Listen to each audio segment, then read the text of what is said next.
The ocean was calm when it arrived. A ship that shouldn't exist. A warship unlike any seen before, with armor that gleamed like obsidian under the sun, and weapons that defied all logic. The world's militaries scrambled to understand where it had come from, until it opened fire. Not against them, against the alien invaders. For the past 3 months, Earth had been under siege. The Zithar Dominion had arrived in a fleet of black, angular warships, burning cities and crushing armies with effortless brutality.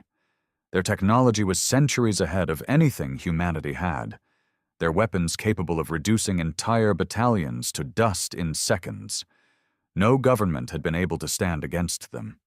The world had fractured under the weight of an enemy that saw humans as nothing more than pests to be exterminated. But then, the warship appeared. It came from the depths of the Pacific, rising from the water like an ancient god. It bore no flag, no insignia. It sent no messages. It simply attacked. The first engagement took place near the ruins of San Diego. A Zithar dreadnought hovered over the charred remains of the city, preparing for another bombing run. Then, without warning, a volley of glowing blue projectiles ripped through the sky, shattering the dreadnought's shields as if they were made of glass. The warship emerged from the mist, silent and deadly, unleashing a storm of firepower that tore through the alien hull with impossible precision. Within minutes, the dreadnought was falling, crashing into the ocean in a burning wreck. The world watched in awe. Who commanded this ship? Where had it come from? The battle wasn't over. More Zithar ships swarmed toward the lone warship, eager to destroy the unexpected threat. But the ship didn't flee. It fought back, and it won. Missiles that bent around shields, railguns that fired slugs at speeds no one had ever seen before, a hull that regenerated damage before the enemy could land a second blow. The warship moved like a ghost, anticipating every attack before it was made. It was as if it knew the Zithar, as if it had fought them before. Humanity, once doomed, now had a glimmer of hope. Whoever, or whatever, commanded the warship had chosen a side. And it was fighting for them. The world was in chaos. But for the first time in months, there was something other than fear. There was hope. News of the mysterious warship spread like wildfire. Governments, broken and scattered, scrambled to regain control. Survivors in hiding whispered of salvation. The resistance fighters, who had been fighting a losing war against the Zithar, felt their resolve harden. If this ship was on humanity's side, then maybe, just maybe, they had a chance. But no one knew why it was fighting for them.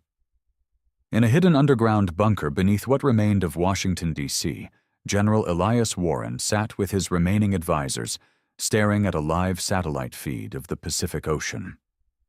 The warship had disappeared beneath the waves after the battle in San Diego, vanishing without a trace. It was unlike any known vessel, its technology beyond anything even the most classified black ops projects had ever developed. "This ship, it's not one of ours," said Colonel Vasquez, shaking his head. "No nation on Earth has anything remotely close to this level of tech." "It fights for us," said Dr. Claire Tennyson, a scientist who had been studying the Zithar technology since the invasion began. "But we have no idea who is commanding it." "Who cares?" Vasquez growled.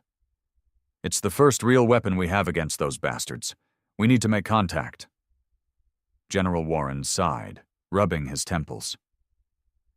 "And how exactly do you propose we do that, Colonel?" "We've sent transmissions on every frequency.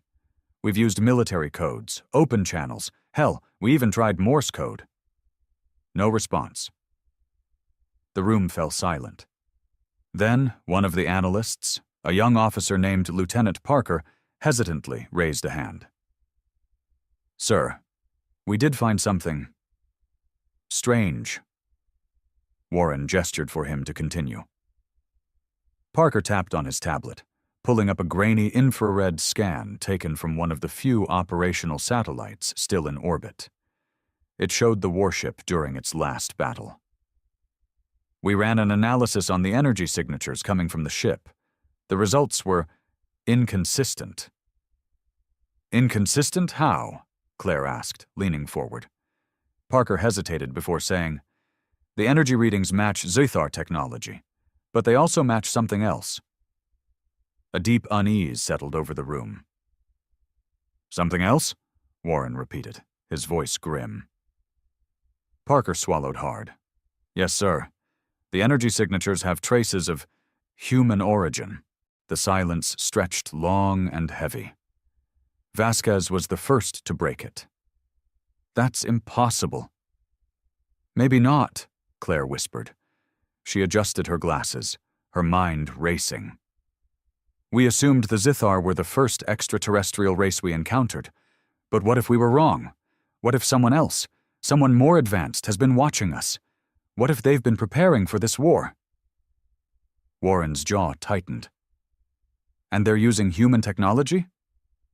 Claire nodded slowly. "Or they're using humans." No one spoke. The idea was terrifying, but it made sense. The warship fought like it had experience with the Zithar. It used weapons that blended alien and human technology seamlessly. If it wasn't one of theirs, then what was it? And more importantly, who was inside it? Far across the ocean, deep beneath the waves, the warship rested in absolute silence. Inside, a figure stood before a glowing console, watching encrypted transmissions scroll across the screen. A message played on loop, desperate voices pleading for contact. The figure did not respond. Not yet. They simply stared at the image of Earth, their fingers tightening into a fist. It was not yet time to reveal the truth. But soon. The warship rose again 3 days later. It emerged from the Pacific near the remnants of Los Angeles, its obsidian hull gleaming beneath the rising sun. People hiding in the ruins watched in stunned silence as it hovered just above the water, completely still, as if waiting for something. Then, without warning, it moved. Not to attack, not to flee, but to respond. A single transmission cut through every remaining radio frequency on Earth, overriding military channels, civilian broadcasts, even the Zithar's encrypted communications. The voice that spoke was calm, deep, and unmistakably human. "This is the warship Noctis. We are here to fight. Do not interfere." It was the first confirmation the world had that someone, or something, was commanding the warship. And it raised more questions than answers. The resistance wasted no time. General Warren, along with Dr. Claire Tennyson and Colonel Vasquez, immediately ordered all remaining satellites to track Noctis. Fighter squadrons still capable of flying were scrambled, not to attack, but to make contact. Major Eric Grayson, one of the last ace pilots left in the shattered remains of the U.S. Air Force, led the mission. His squadron of 4 F-35s raced toward the coast, the jet's engines roaring as they locked onto Noctis's position. "This is Major Grayson, call sign Reaper. We are approaching the unidentified warship, requesting permission to establish contact." No response. "Noctis, this is Reaper Squadron. We are human. Repeat, we are human. We need to know who you are." Still nothing. The squadron slowed as they approached the warship. Up close, it was even more terrifying. No seams, no windows, no visible weapons. Yet they knew it was armed. The thing radiated an eerie presence, something unnatural, as if it didn't belong in this world. Then, as they flew in closer, Noctis moved. A split second later, every warning system in the jets blared. "Shit! It's locking onto us!" one of the pilots shouted. Grayson's grip tightened on the throttle. His instinct screamed at him to bank left, to run, to evade, but he forced himself to stay steady. "No sudden movements! Hold formation!" The pilots obeyed, despite their fear. Then, the voice returned. "You are too close." Grayson exhaled. At least they weren't dead yet. He flipped his comms to direct transmission. "Noctis, we're not here to fight you. We just need to know. Who are you? Are you human?" A long silence followed. Then, finally, "We were." The response sent a chill down Grayson's spine.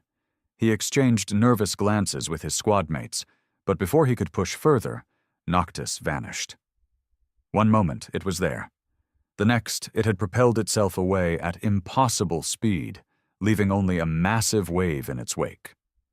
Grayson and his squadron had no choice but to return to base, bringing with them the only clue humanity had received so far. Whoever was inside that ship, whatever they had become, had once been human. And now, they were something more. Something that could be the key to saving Earth, or dooming it. The revelation shook the world. "We were." Those two words haunted everyone who heard them. The warship Noctis was not just some alien savior, nor was it an advanced AI fighting on humanity's behalf. It was, or had been, human. But what did that mean?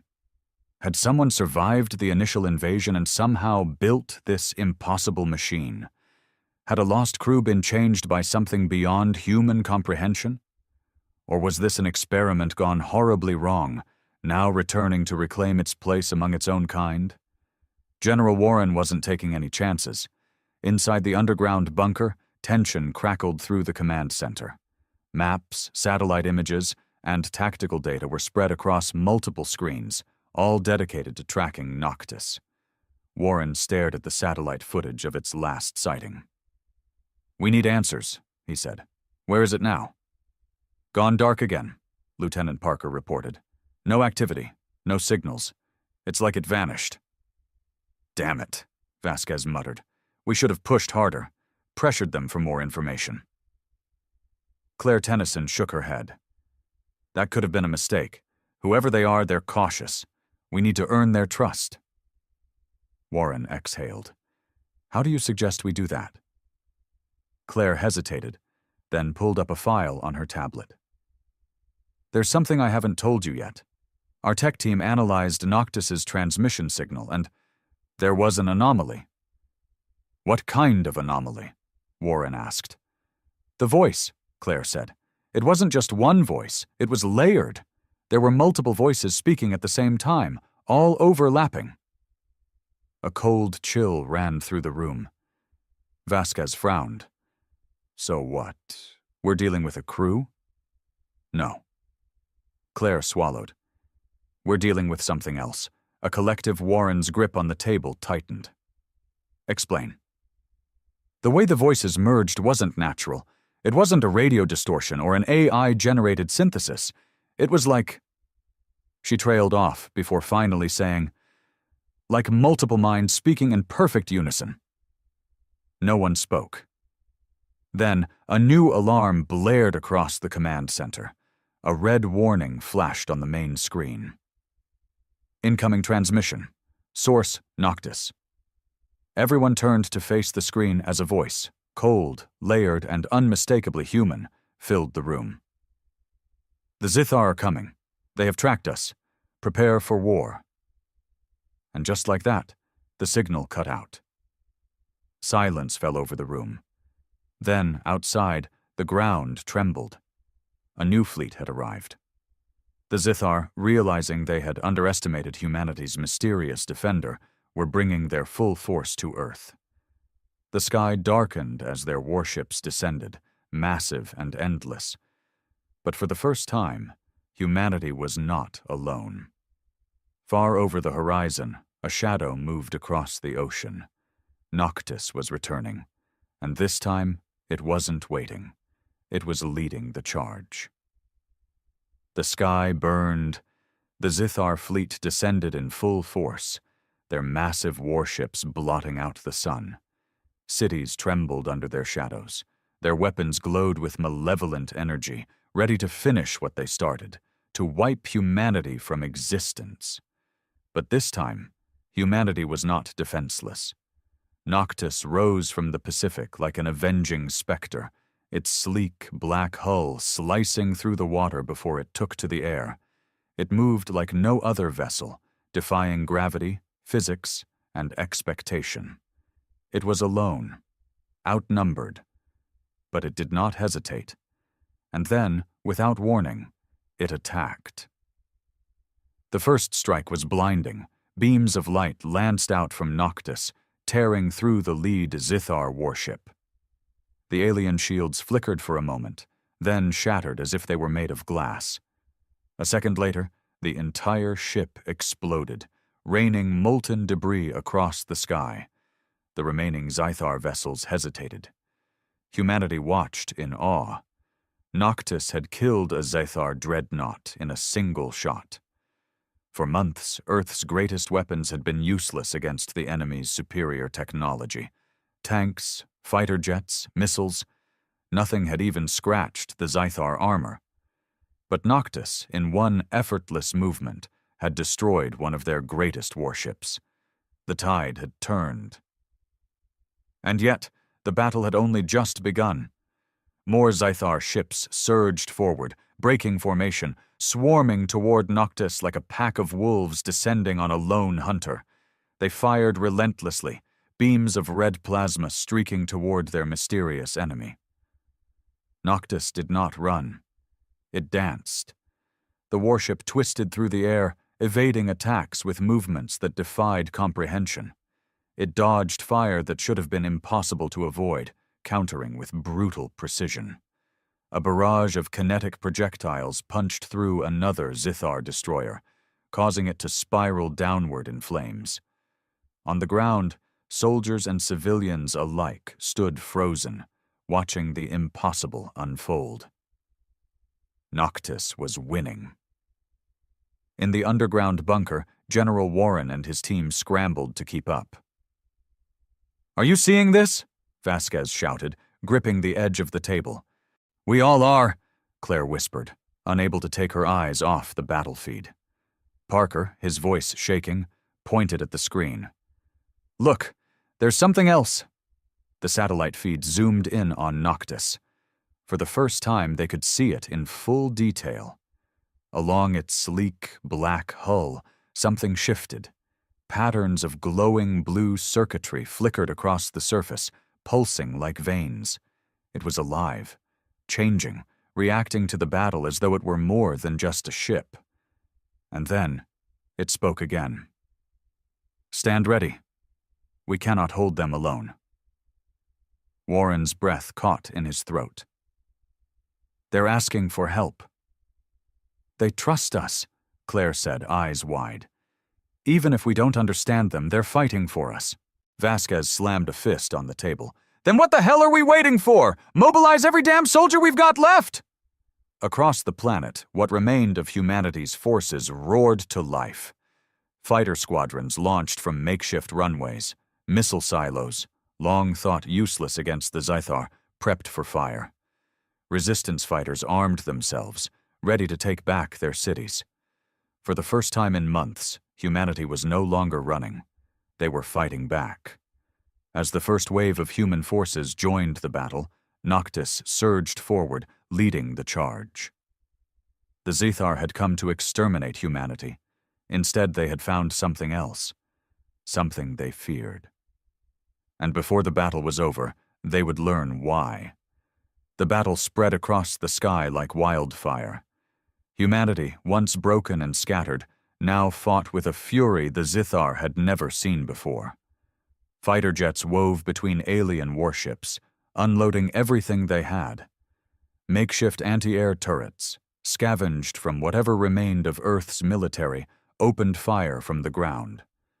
Rockets, bullets, and railgun slugs lit up the battlefield. But at the heart of it all was Noctis. It moved with terrifying precision, as if it could see the future. Every Zithar attack missed by a hair's breadth. Every counterstrike hit with deadly accuracy.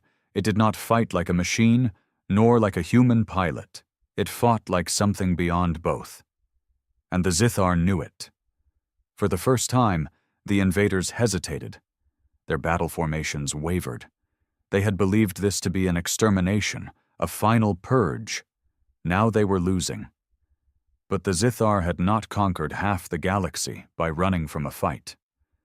Their command ship, a monstrous vessel nearly a mile long, descended from the clouds. Its jagged, obsidian hull pulsed with crimson energy, its weapons charging with enough firepower to level an entire continent. And it was aiming directly at Noctis. Alarms blared through the underground command center. "General, we have a problem." Lieutenant Parker's voice was frantic. "Zithar flagship is charging something big, bigger than anything we've seen before." "Target?" Warren asked, though he already knew the answer. "Noctis," Parker confirmed. "They're trying to take it out in one shot." Claire Tennyson gripped the edge of the table. "Can it survive that?" No one had an answer. Vasquez clenched his jaw. "If they take out Noctis, we're screwed," Warren thought fast. "Get every long-range missile we have left and target that flagship. If we can disrupt the—" "No use, sir," Parker interrupted. "It's shielded. Our weapons won't scratch it." A silence fell over the room. The Zithar were making their move, and this time they weren't playing games. The Zithar flagship unleashed its attack. A single, blinding crimson beam lanced through the sky, aimed straight at Noctis. It cut through the air with impossible speed, disintegrating everything in its path. For the first time, Noctis did not dodge. It did not fire back. Instead, it stopped moving. And then, something happened that no one could explain. Noctis opened. Panels along its obsidian hull shifted, revealing an intricate network of glowing blue energy. Symbols, like ancient runes, flickered across its surface, and just as the Zithar's weapon was about to hit, Noctis absorbed the blast. The crimson energy struck its hull, but instead of exploding, it vanished, swallowed whole. The ship trembled for a brief moment as its circuits flared even brighter. Then it released the energy back.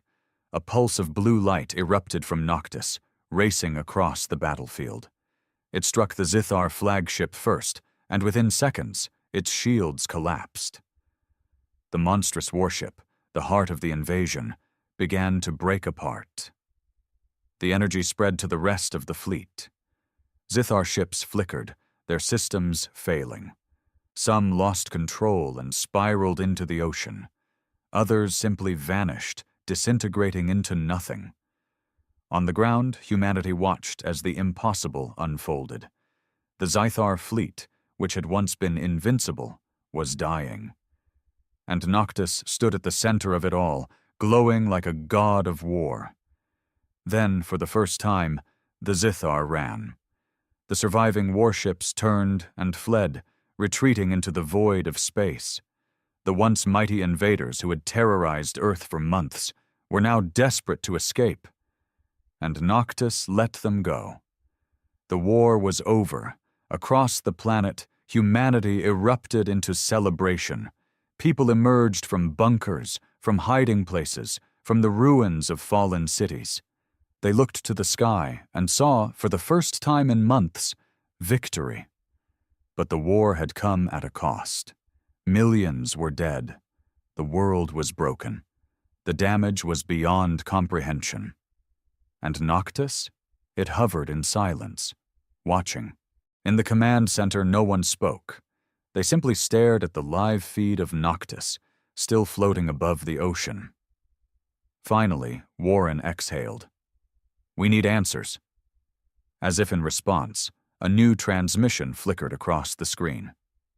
"Humanity is safe, for now." Claire leaned forward. "Who are you?" There was a pause.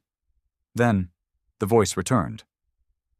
"We were once human, but we are something more now. We were taken, changed, we fought to return.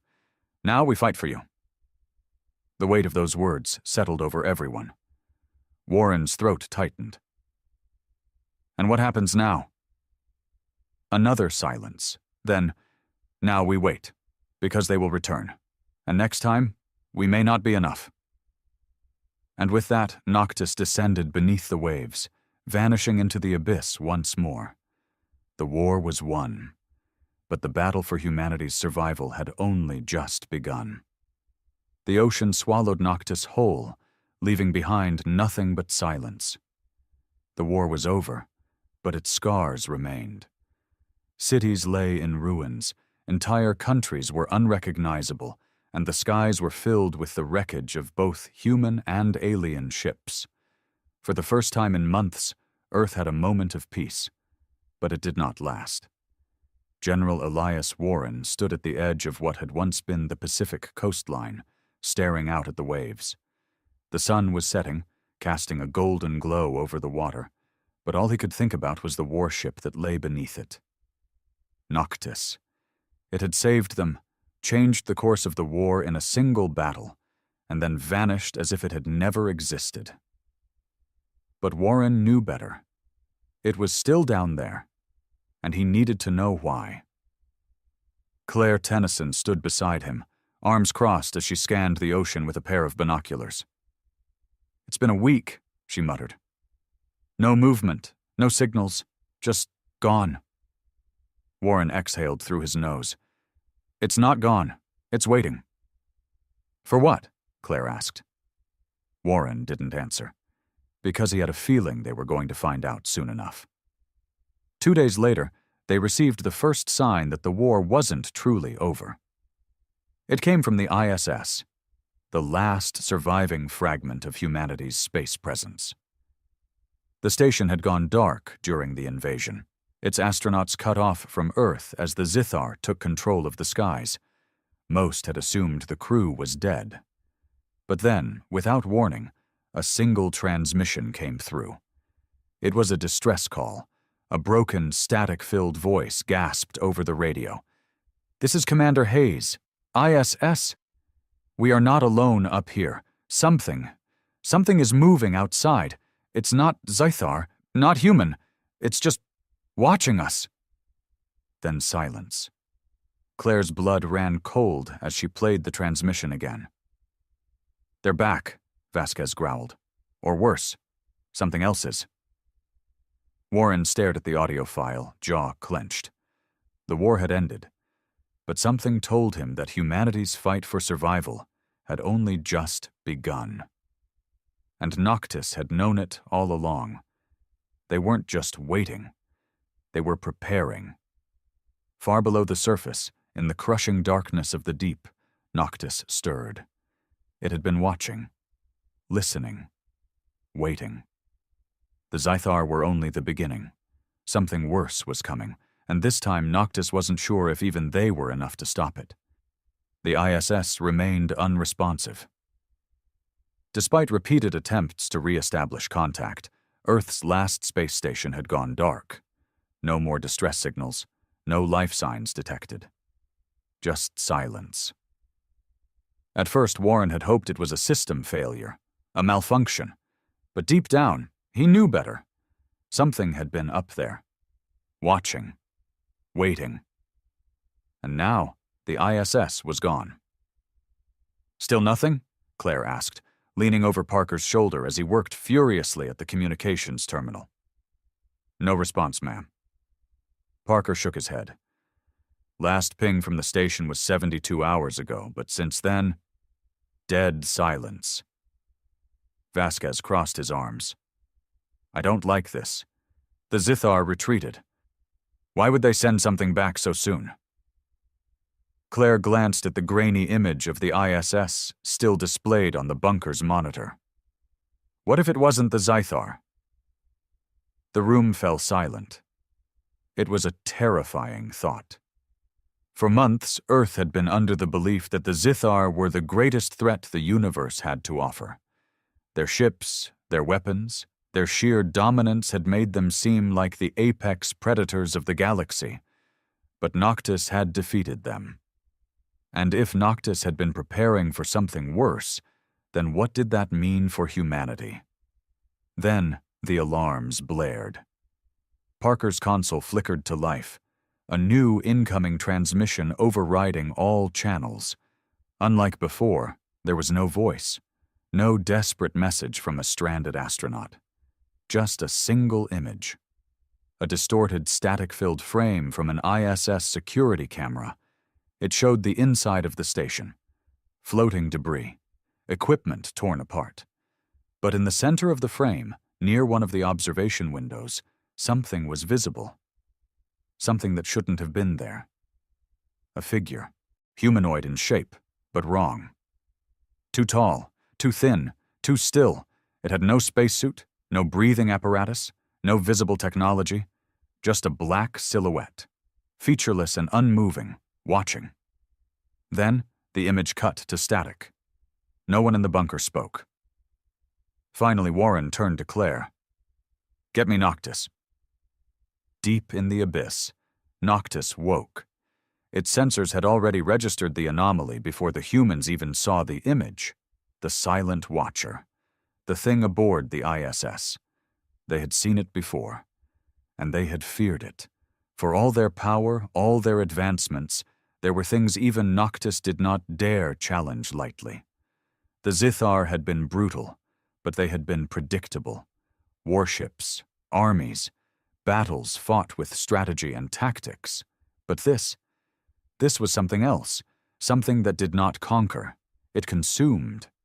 Noctis had fought it before, and it had barely survived.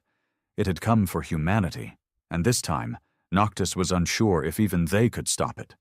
The world held its breath. The image from the ISS spread quickly among Earth's surviving military leaders. Some dismissed it as a distortion, a malfunction of dying equipment.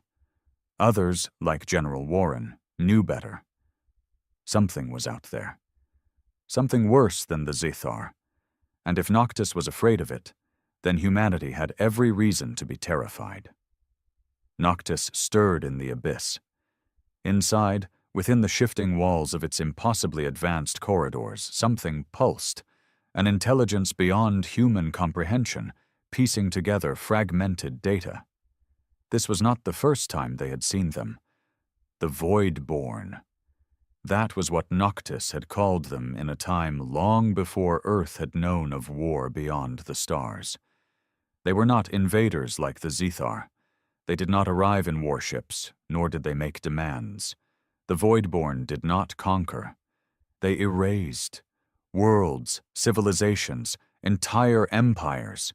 They were there one moment and gone the next, leaving behind nothing but the echo of what once was.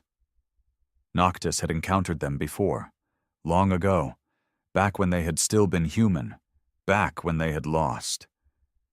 In the underground bunker, Warren stared at the live satellite feed, which now showed an anomaly in Earth's upper atmosphere, a distortion, a hole in reality itself, spreading like a wound in space. "We need to act now," Vasquez growled. "Noctis has to tell us what the hell we're dealing with." As if in response, the comms crackled to life. "You have seen them." The voice was layered, more than one but still eerily human. Warren grabbed the radio. "Noctis, what are they?" A long silence. Then, "The end of all things." The weight of those words settled over the room. Claire swallowed hard. "Can they be stopped?" "No."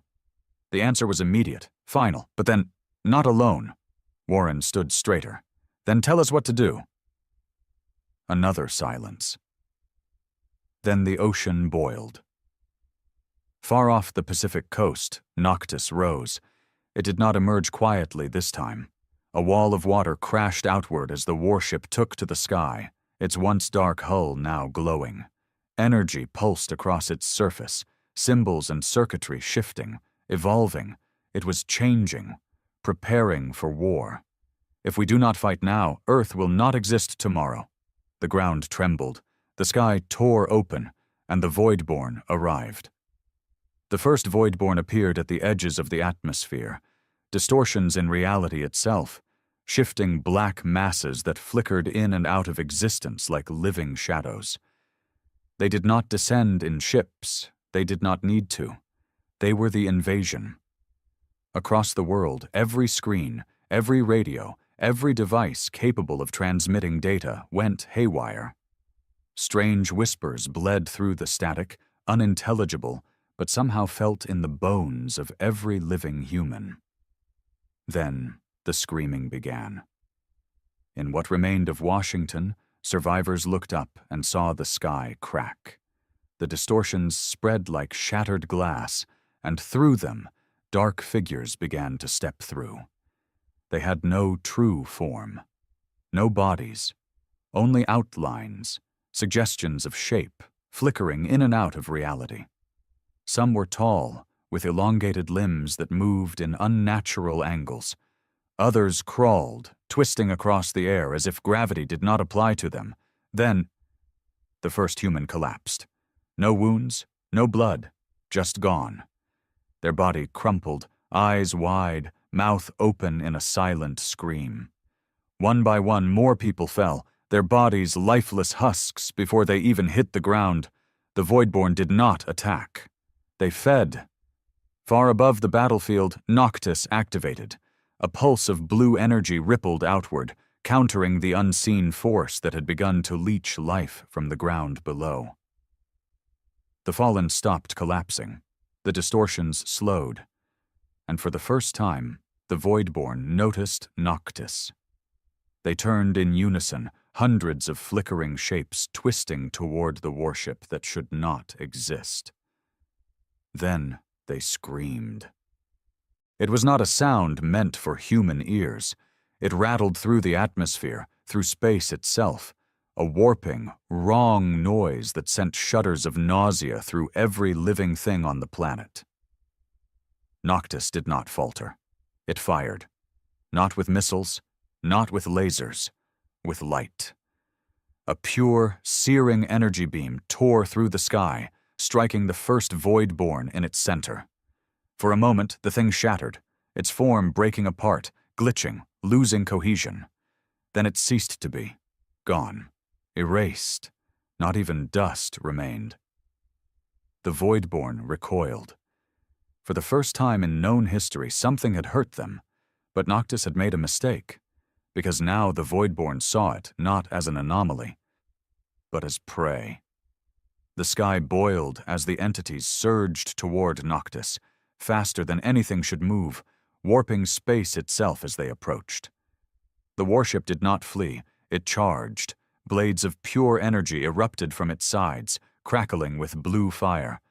More beams lanced outward, tearing through the enemy ranks.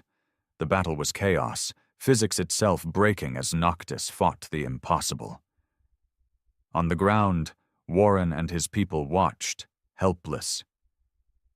"This isn't like the Zithar," Claire whispered. "This isn't a war. This is a massacre," Vasquez finished. Because even as Noctis fought like a god of war, the Voidborn kept coming.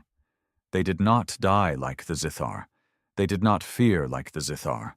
And worst of all, for every one Noctis destroyed, 2 more took its place. Deep inside Noctis, systems flickered. The ship was holding its ground, but calculations were grim. They could not win alone. They had said as much before, which meant it was time to awaken what they had buried. Deep within the heart of Noctis, something stirred, something ancient, something forgotten. The warship's energy levels spiked, its form shifting yet again, new symbols emerging across its hull. Then, across every radio, every speaker, every device on Earth, a new message played. "This is Noctis. Humanity, heed us now. Your world stands at the edge of oblivion.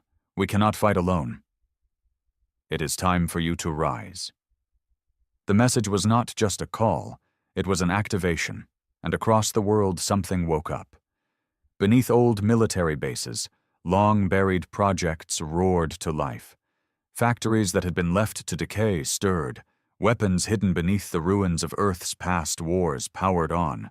And more importantly, people heard the call. Survivors who had lost everything. Soldiers who had thought the war was over. Scientists who had long been working in secret. Across the world, humanity's last defenses awakened.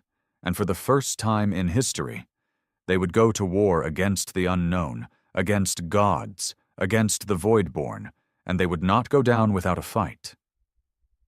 Across the world, the call of Noctis echoed. In the ruins of old cities, buried beneath the ashes of war, machines stirred. Deep underground, hidden away in military bunkers long thought abandoned, secret projects activated. And within the hearts of survivors, those who had lost everything, those who had been waiting for something, anything, a fire ignited.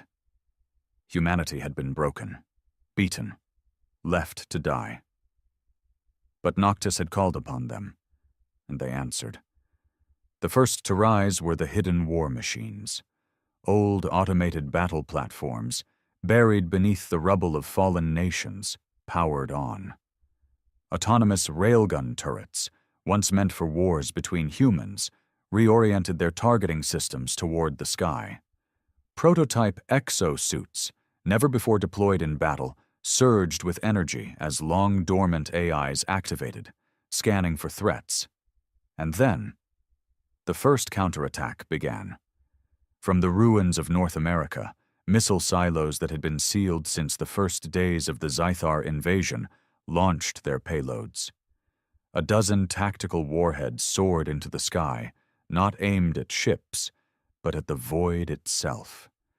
They struck the rifts where the Voidborn were emerging, detonating in a fiery explosion that rippled across reality. For a brief moment, the cracks in the sky wavered.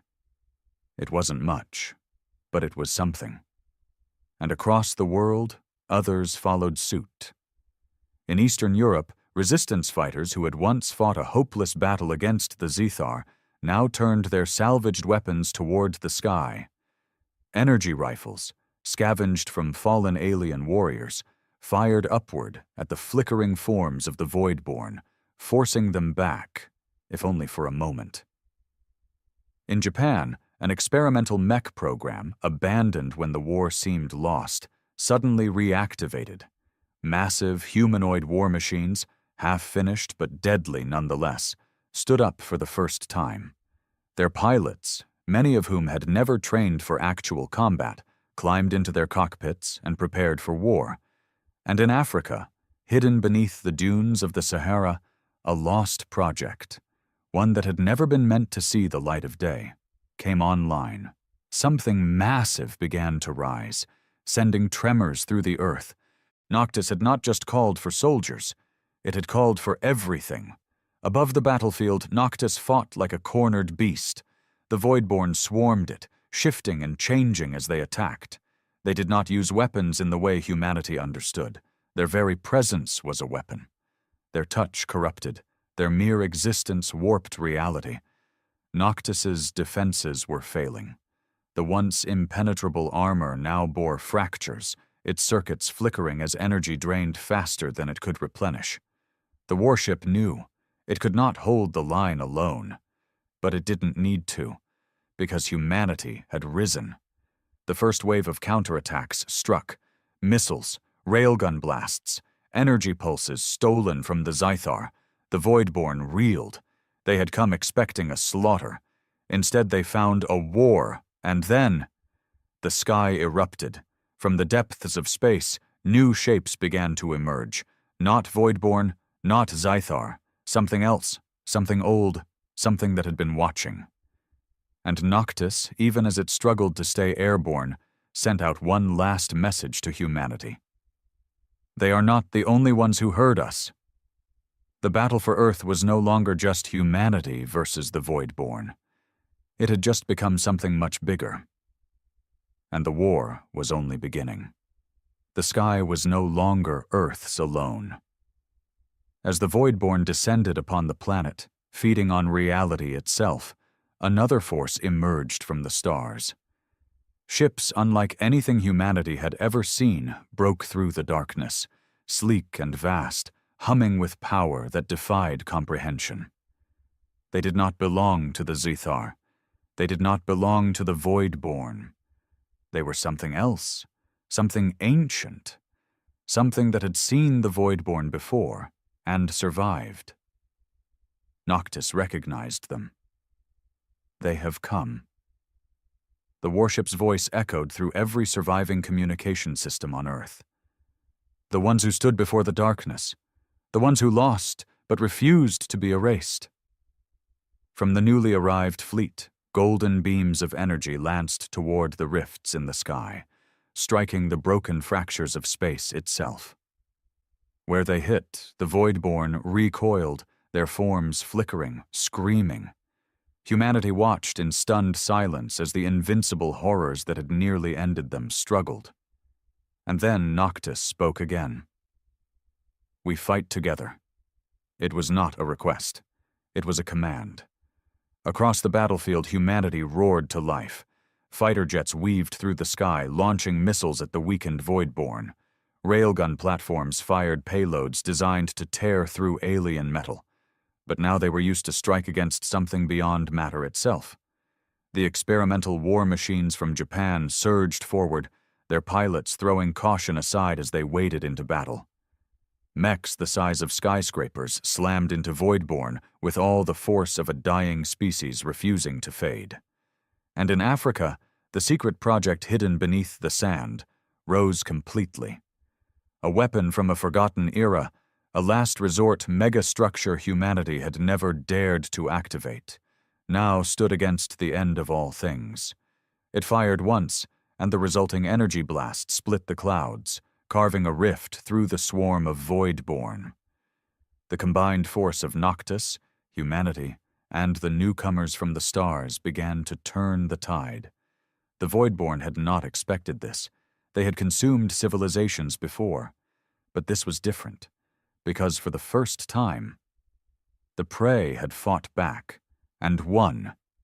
As the battle raged, Noctis focused on its final task. The rift in the sky, the wound in reality that had allowed the Voidborn through, had to be sealed. It did not have the power alone. But with the energy of the Allied fleet, with humanity's final reserves, with the last desperate hope of an entire planet, it could be done. This is our final act. Noctis burned with energy, its body fracturing as it channeled everything it had left. The warship, once a ghost, once a mystery, became a beacon. A pulse of blinding light erupted from its core, expanding outward. It struck the rift. The Voidborn screamed. And then, the sky closed. Reality snapped back into place, the unnatural scars vanishing as if they had never been there. The Voidborn that remained, cut off from their source, flickered violently before collapsing into nothingness. The invasion had failed. Earth was saved. But Noctis was gone. The world stood in stunned silence. The Voidborn were defeated. The sky was whole again. Humanity had survived. But Noctis, the warship that had led them through the darkness, had given everything. Its wreckage lay scattered across the Pacific, burning ruins sinking slowly into the waves. There was no transmission, no final message. Noctis had done what it was created to do. It had protected. Claire stood on the shore, staring at the ocean, tears in her eyes.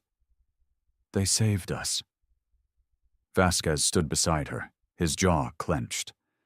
"Not just us," he muttered. "They saved everything.